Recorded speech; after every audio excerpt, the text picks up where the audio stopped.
بسم الله الرحمن الرحيم. هل أتاك حديث الغاشية وجوه يومئذ خاشعة عاملة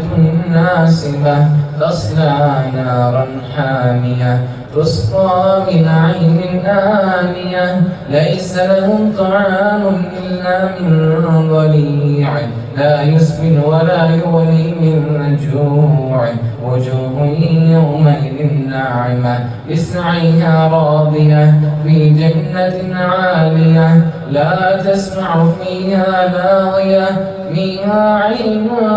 جارية فيها سرر مرفوعة وأكواب موضوعة ونمارق مصفوفة وزرابي مبثوثة أفلا ينظرون إلى الإبل كيف خلقت وإلى السماء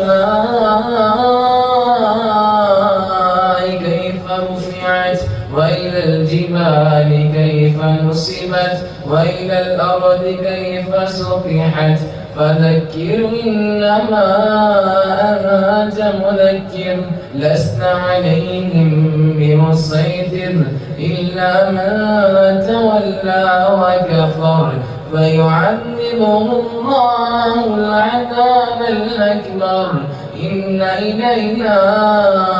إيابهم ثم إن علينا حسابهم.